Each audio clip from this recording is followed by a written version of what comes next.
Blog Talk Radio.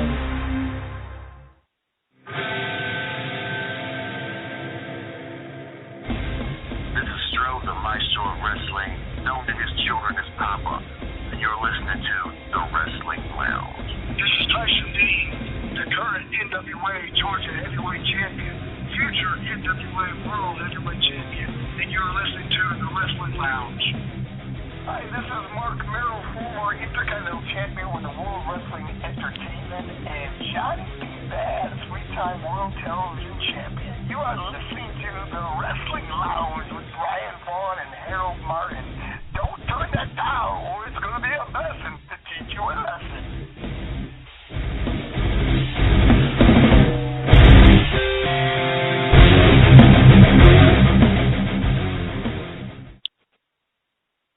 Hello, ladies and gentlemen. Welcome to the Wrestling Lounge. I am your host, Brian, and right now I'm going to bring on my co-host. He's known around the world as Referee Radar Martin. He's a independent wrestling referee, professional wrestling referee, whatever you want to call him, but he is a wrestling referee, and he knows what he's doing when he gets in the ring. I'm going to bring him on right now. Welcome to the show, Harold.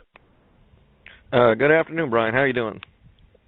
I'm doing good. How are you doing?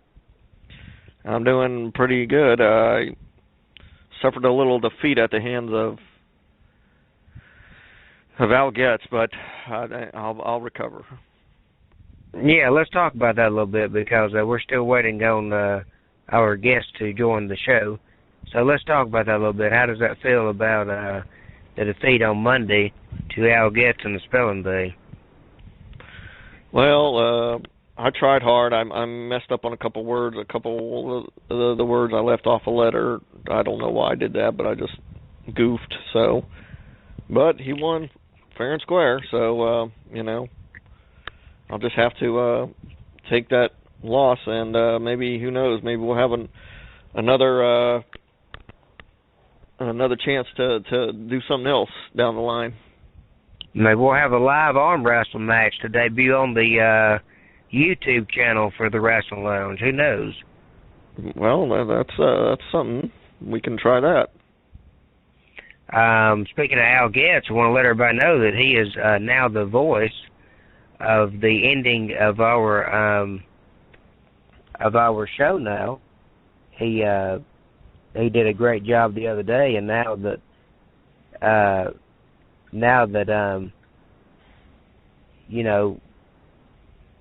since he's done the ending, we liked it so much that we adopted that as the closing of the show. So you'll be hearing Al Getz closing out each and every show of the Wrestling Lounge from here on out. Okay. Do you have any wrestling news for us, Harold?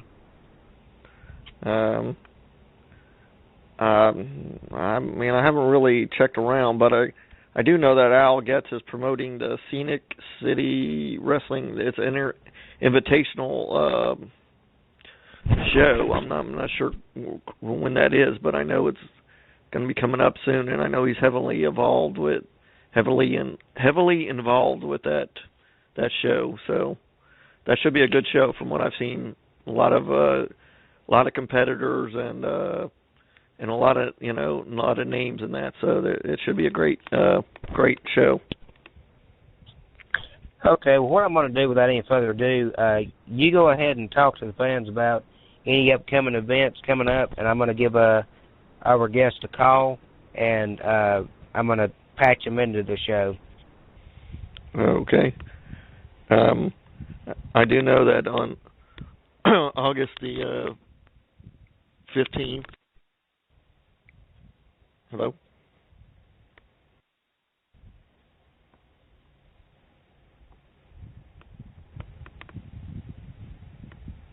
Hello? I think we're having that technical difficulty.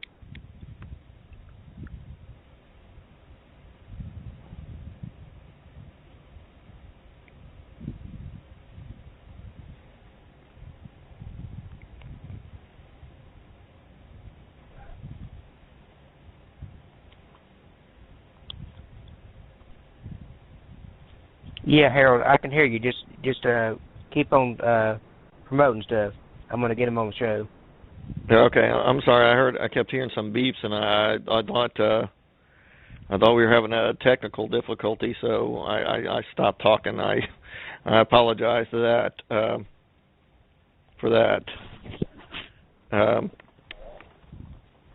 I'm trying to pull up the information right now for the upcoming show.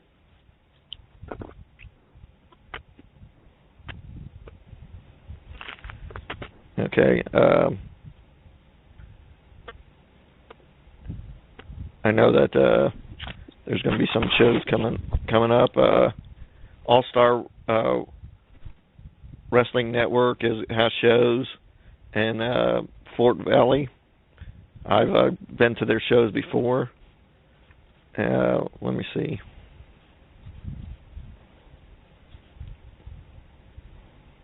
I'm pulling up some upcoming events here from GeorgiaWrestlingHistory.com. They're a good place to go to find out information on some of these upcoming shows and that are coming up.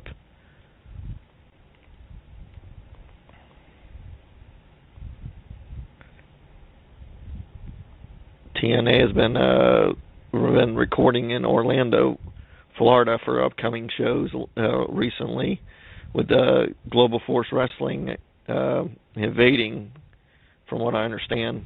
I do not get that on my Okay, ladies and gentlemen, I am back, and I want to welcome at this time. He is a legendary WCW New Japan Pro Wrestling manager, Mr. Sonny Onoo. Hey, thanks for having me on the show, man. What's everybody doing these days? Are you down in Atlanta, Georgia? Yes, sir. Down in Atlanta. All right. That's why I used to work down there. I used to have an office in CNN Center. Yeah, I remember those days very clearly. I remember watching WCW Saturday Night. Came on at 6:05 Eastern Standard Time on TBS, the Superstation. Yeah, it was a fun time, without a doubt. Yeah, we had a lot of fun. I used to, and got to meet and enjoy my time with some of the legendary wrestlers that they seem to be leaving us right and left. But before we go on with that show, I just want to. let the listener know that Roddy Piper leaving is almost like losing a piece of the puzzle to history of pro wrestling as we know it. He was a great guy, a great entertainer. I had some discussion with him after he left WCW, and I was with him a couple of times on independent shows. Got to chat with him, and he was always a gentleman. Very, believe it or not, he was very quiet, spoken, very intelligent, loved the business, and one of the things that I took away from our conversation was the fact that he's absolutely 110% right. It is an art form.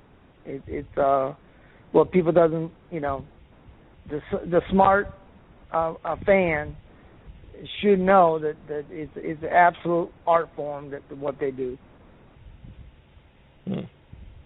Well, I want to thank you for sharing that about Roddy Piper. We had on Monday we had a tribute to Mr. Piper, and it's still hard to believe that Roddy Piper passed away, as well as the American Dream, Dusty Rhodes. They both were just phenomenal on the mic with their promos, and they brought so many memories to wrestling in general. I mean, there's nobody that can ever replace those two guys.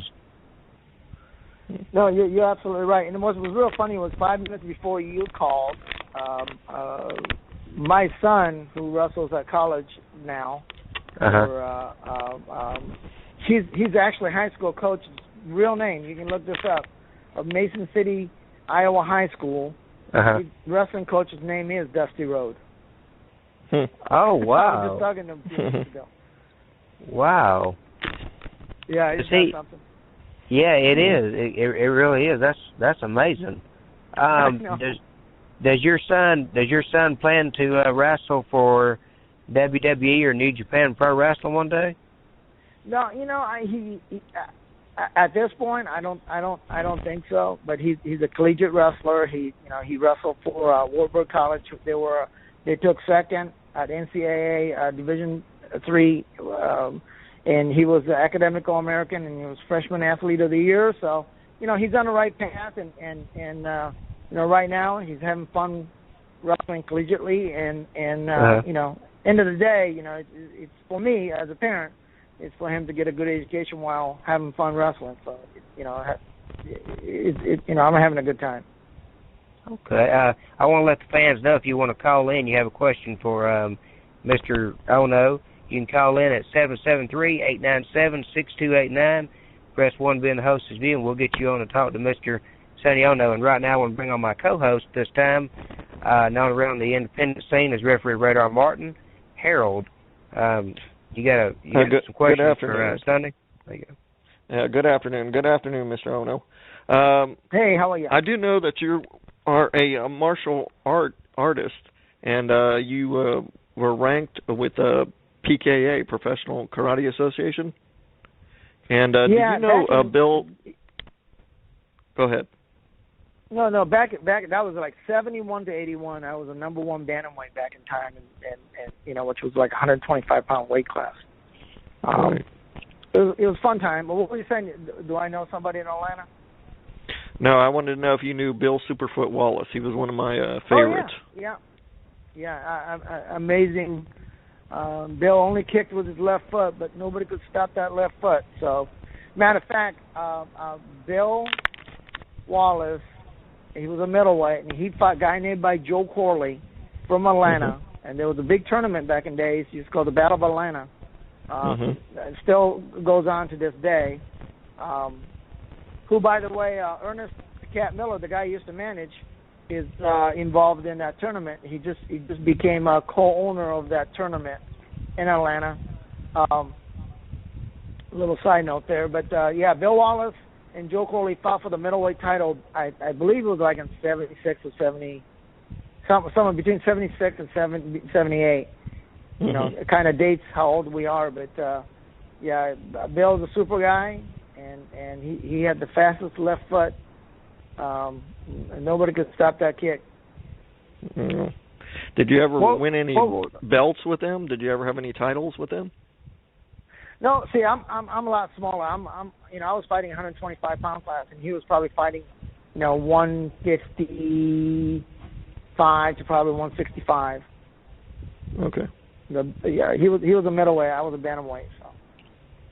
Okay. What was it like for you being the negotiator between New Japan Pro Wrestling and WCW talent at the time with WCW?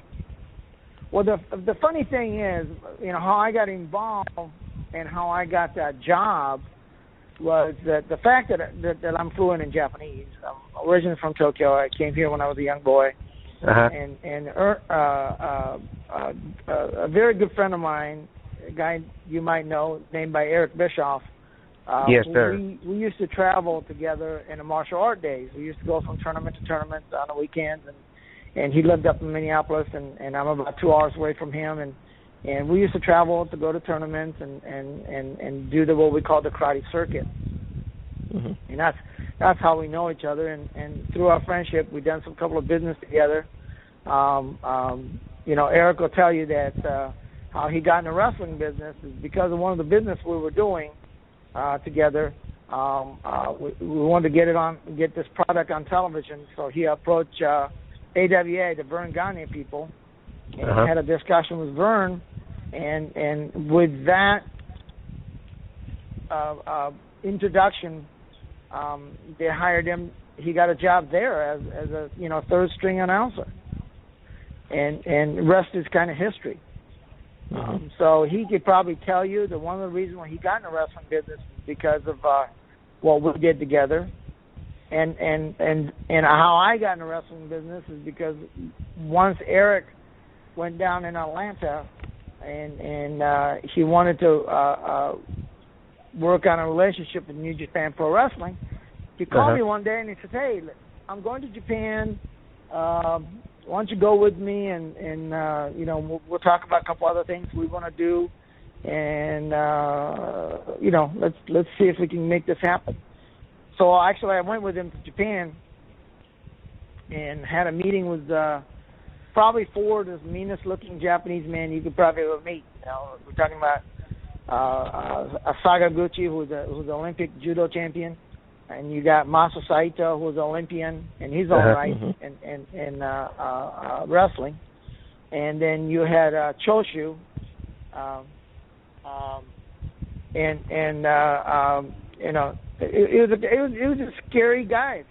And the reason why they were so mad at us, which I was translating for Eric, what we didn't realize was, you know, the prior management of World Championship Wrestling had a working talent exchange program, but they have received the money from New Japan, but didn't quite deliver the talent. So we had to kind of fix that relationship, and that's really how I got into the business. Oh wow, that's a very interesting story.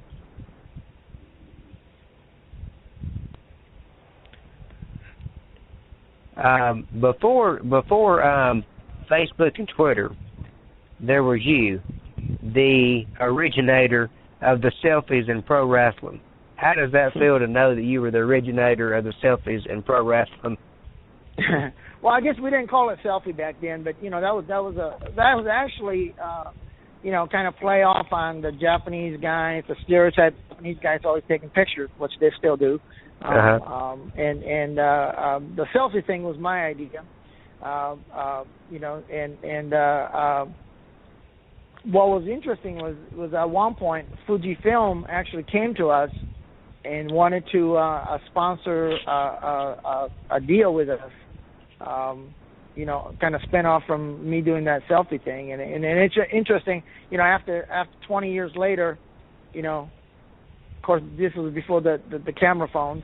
But you know, now the selfie got to be the big thing. You know, but I think I was doing selfie, or at least I can tell you, I'm probably one of the first person regularly did selfie on weekly television show. Wow, that is.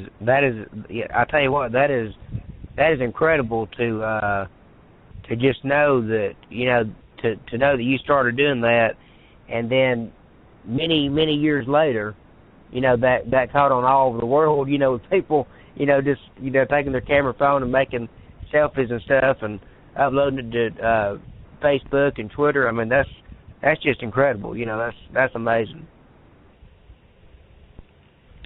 Yeah. How did you come up with your look of you know, you were usually dressed in a nice suit and the glasses and all that? Did you come up with that, or was that from marketing or something? Well, no, actually, you know, the perimeter of the character was given to us, you know, obviously by the booker, and the character itself was kind of derived from, you know, what New Japan wanted me to be portrayed. You know, and because of things I was doing with Bobby Heenan, and you know, we had a little bit where Bobby sold me the Saturday night television show, and that was one of the storyline, and so that, you know, my character was, you know, at that point back in, you know, mid 90s, when, you know, Japanese yen was really strong, dollar was weak, and, you know, Japanese was over here buying up the things and, you know, putting the car factory in Tennessee and in Ohio and that kind of thing. So we kind of played up on, you know, very wealthy Japanese, you know, wrestling manager who truly believed that Japanese talent, Japanese wrestler was superior to the American wrestlers. And, you know, that was basically the my character was. So, right. And, you know, and mentioning Bobby Heenan, you know, Bobby Heenan, Gene Oakland, Dusty Rhodes, those guys were so amazingly kind to, you know, the guy who was absolutely green, going into being a manager, and they were so helpful, in creating that character. You have managed everyone from Jushin Thunder Liger, the Ultimo Dragon, the Great Muta, Yuji Nagata, among others. Who would you say was your favorite wrestler to manage when you were in WCW? Well, there's amazing talent you just mentioned, and unfortunate thing was a lot of those New Japan talent can only be here a short period of time at a time. So I wish if I could have. I think Jushin Thunder Liger would have been an amazing, superstar. Matter of fact, I think he's still wrestling. I think he's going to be in WWE in near future here. But he's an amazing talent. I wish I could have did more with him. But because obviously he's a huge star in Japan and he's in that program over there. So he could only be here a short period of time. But between Yuji and Ultimo Dragon, I think I had the best of the great Japanese talent. Yuji is still a big star over there at the New Japan Pro Wrestling, a multi-time IWGP champion, and their version of world title. And of course, you can't say more about Ultimo Dragon, who is truly the international wrestling superstar. He's a star in Europe. He's a star certainly in Mexico. He's a superstar in Japan, and he's the man who at one point had 9 cruiserweight titles from all over the world, and he's the probably only person, which probably a lot of people don't know. He is the only person to ever hold WWE cruiserweight title and WCW cruiserweight title at the same time. Wow. Does he still wrestle? The Ultimo Dragon? Yeah. Matter of fact, on April of this year, I actually reunited with him and wrestled in a King of Indie show in California. I got to manage him again against Juventud Guerrero on an independent show. I think you can go on YouTube and probably find that show. But he still wrestles, and he truly is a superstar. Matter of fact, we're scheduled at this point to we're going to Cuba to wrestle. Oh wow! In September. Wow. That's different. Never heard of that one. Yeah, you don't hear of Cuba too much, Well, when it comes Cuba's to wrestling. Cuba's opening up. And matter of fact, Ultimo Dragon is a great friend with son of Fidel Castro. Oh wow! I was going to ask you, did WWE, other than maybe now reached out to Jushin Thunder Liger, but they seem to have a lack of Japanese talent. Do you think they should bring in more, the WWE? Well, I don't know what their model. I never worked for New York. I did have a phone call a few years ago. There was some discussion at one point, but I think personally, obviously, I'm probably a little bit, I love the international wrestling. I think there should be a variety of wrestling. It depends on what their products are. But I certainly enjoy the Japanese style wrestling. I'm a big fan of women wrestling in Japan. They call it Josh, which means ladies. Pro wrestling. I'm a big fan of that. I don't think anybody works harder than likes of Chigusa Nagayo and Bo Nakano. And of course, we can't forget Akira Hokuto, who I managed here in WCW. There's those people are amazing talent and one of the most hardest working. I just think they're just amazing talent. So I'm not talking about TNA. I'm talking about like wrestling. No disrespect to the ladies. as far as eye candy goes, but those ladies can wrestle, Well, I agree with you, yeah. So, but the biggest problem is, it's anything else. If you're telling a story like whether it's WCW or or any other organization, whether it's TNA or WWE, you got to be able to tell the story, and the talent, the foreign talent, who doesn't speak English or cannot communicate, that's why they have managers. That's why they have a manager for a lot of those people from Tonga. They had manager for people from other foreign countries, from Puerto Rico to luchadors. I mean, you got to have someone who can speak for them, and that's a part of manager's job. Not all of manager's job, but that's part of their job. And I think in order for Japanese talent to be here and be successful, they have a couple of Japanese guys on their roster, but I don't know how successful he's going to be unless he can, communicate in English fluently. Speaking of managers, I wanted to ask you, back in the 90s, or it was early 2000s or late 90s, you were actually featured on a video game called WCW NWO Revenge for Nintendo 64. How was that to be featured on a video game?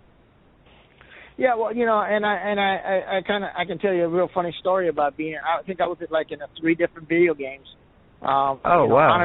Honored to be in those games. And funniest thing I can tell you about being honored to be in those games is that one day I was yelling at my kid and I said, "Look, go to your room. You need time out. Go to your room." And he didn't come back out, so I went to check on him, because usually kids will come back and say, "Hey, can my time out be over?"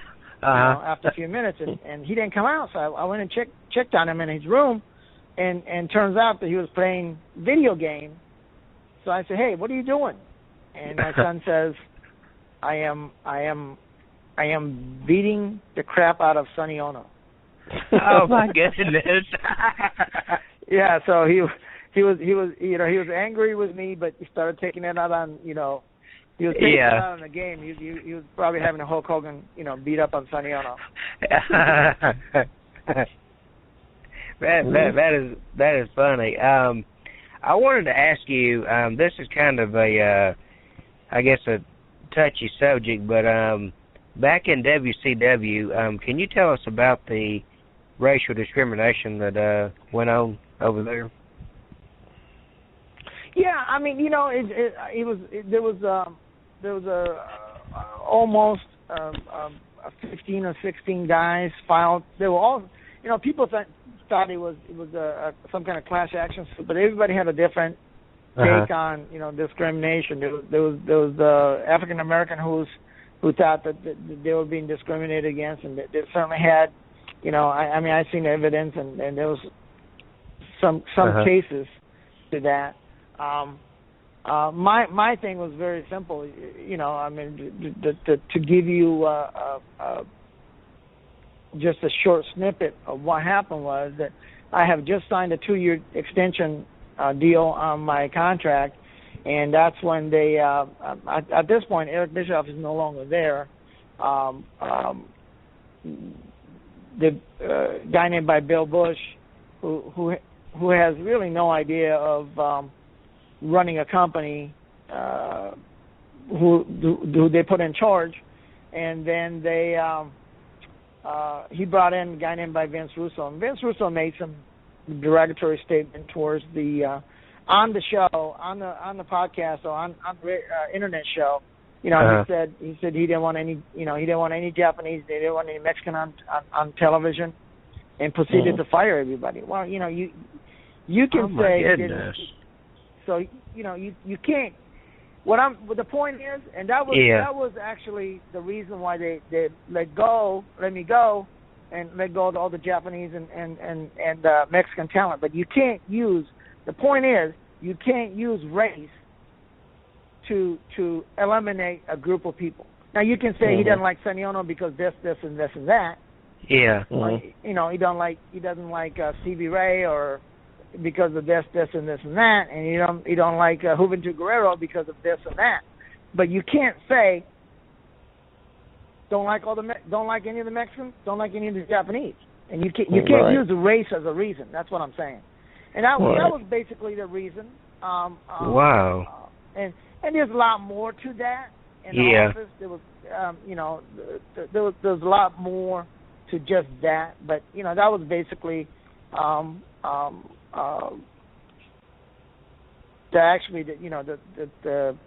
straw that broke the camel's back kind of thing, Well, I don't think that's right. And speaking of Latinos and Japanese wrestlers and Mexican wrestlers, I think when I think of that, I think of two things. I think of the Ligers, the Dragons, the Mysterios.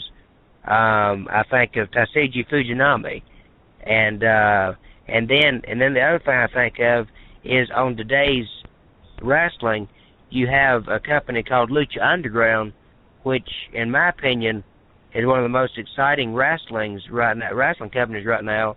They just finished up with their first season last night, Aztec Lucha, and I think those guys are phenomenal, and they're amazing and unbelievable. I mean, have you ever thought about going over and maybe appearing on the Lucha Underground? Oh, yeah, I would love to do that. I would love to do, one thing I don't want to do is I don't want to be on the road for, 300 days a year. Those days, but I would love to make an appearance in some of those shows. And, I do some independent shows out in California and do some independent show here and there. Mainly to go see, get to go see my old friends like Ernest Miller and Ultimo Dragon and time to time I go to Japan and see Yuji. And so, it's fun to be able to do that. So, yeah, to answer your question, I would love to do that. I think the main thing is that getting back to your other question, I would love to see more international talent. Jeff Jarrett with his global, I think he's going to try to do that. To bring more international talent, more wrestling, less Gaga. Less story, but I think one of the things that to give credit where credit's due, I think one of the great things that Eric Bischoff did back in those 3-hour nitros was that he gave like variety of things. Yes, there was a storyline. Yes, there was the great NWOs, and yes, there was there's a lot of other things, but he gave women wrestling. He gave he gave Medusa Bo Nakano or Akira Hokuto who she can show her talent. And there was there was Ultimo Dragon and there was Luchadors and there were what I mean? There was those 3 hours was packed with real great wrestling as well as bigger than life, the Hulk Hogan's and Kevin Nash and the NWOs, and I think he gave broader, give the whole package. I think that's one of the great things that the WCW and Eric Bischoff did was that, they gave you a variety of things for all the fans, especially on a 3-hour show. Well, one thing I can say is I truly miss the days of WCW. I mean, when you had the cruiserweight division, you had the women's division, you had Eric Bischoff come out there with the NWO, and Eric Bischoff, in my mind, I don't care what anybody says, Eric Bischoff, in my mind, is one of the most creative geniuses that has ever been in professional wrestling. I mean, I'm sure Eric appreciates that, and I agree with you. I think one of the things that I think Eric doesn't get credit for is that because of where he took, I mean, if WWF was 10, when Eric took over the company called World Championship Wrestling, I think that was between 4 and 5. You know what I mean? As far as the comparison goes, and for him to take that take that WCW and make it competitive, where we beat them on a rating for so many weeks at a time, where there was two legitimate big wrestling company, thus, and where Eric doesn't get, because of that, the talent, there was a competition for talent to go. There was more than one place for them to go. So that's, a lot of people, there was a bidding war on some of the talent. So, it wasn't when Vince McMahon says, okay, this is your fee, take it or leave it. And they said, well, I can go to Atlanta and get paid that much plus this. So, you know what I mean? You created a competition. And because of that competition, I think the product was better because of competition. They're trying to outdo each other. Not only that, it gave a talent, meaning wrestler, a leverage where they can get paid, more money. And I think Eric Bischoff made a millionaire out of a lot of wrestlers up and down the lineup. I have to agree with you on that. I wanted to ask you about three Japanese wrestlers, where they're at today, because I have no idea. I was wondering about Taka Michinoku, Funaki, and Kaz Hayashi. Kaz Hayashi is a cruiserweight booker for Mura's group, Noah, or 01 it's called, I believe. Okay. And so Kaz is still wrestling in Japan. Then you got Taka Michinoku still has a wrestling school in Japan, and I believe Funaki. Last time I heard, Funaki was down in Texas. He's got a wrestling school down there as well. Oh wow. Okay. A quick question for you. We're about but one of my favorite Japanese is, of course, the Great Muta. How was it when you got misted by him? Well, I mean, I think it was a great story, and I will also tell you, the NWO Japan was the biggest, most successful angle that they created for New Japan Pro Wrestling and history of New Japan Pro Wrestling. I can tell you that there was on summer of 1998, the black and white NWO T-shirt, they sold over $5 million worth of T-shirt in Japan. Wow. Summer of 1998. Wow. Yeah, it was the biggest. The Chono, Muta, and NWO Japan was that angle. Obviously anti-establishment angle, and that was amazing business for New Japan Pro Wrestling, and so was probably was the biggest angle in WCW history as well. My last question for you, Sonny, is have you ever been on any of the Wrestling Kingdom shows in Japan? No, I have not. I have not been. Most of the company I have dealt with in Japan is of course, the Lady Wrestling, the Gaia Japan. They're no longer there, but I worked with New Japan Pro Wrestling, of course, and been invited to some of the All Japan shows, and of course with the Muta 01. But yeah, there's a lot of company out there. Wrestling business is not like what they were back in. I believe that between 1994 to early 2000 was the height of the professional wrestling, and I don't know when that'll ever get duplicated again. There was more people watching professional wrestling on Monday night than most network shows. So it was an amazing time, and I'm very fortunate to be involved at that period in history of wrestling. Yeah, I wish that something like that would come along again, because I sure do miss the competition of those days. I mean, that was the glory days right there. I mean, that was awesome. Yeah. Harold, do you have a last question for Sonny? Well, I just wanted to say I'm involved with NWA Atlanta with the National Wrestling Alliance, and I know that the president, Bruce Tharp, He's involved in a lot of the Japanese New Japan Pro Wrestling cards. So, and I know sometimes recently the title has changed hands and it's become a Japanese competitor as a champion. So, I'm liking that, to tell you the truth. So I think Bruce is doing a wonderful job. He's the ugly gaijin over there, and he's doing a great job.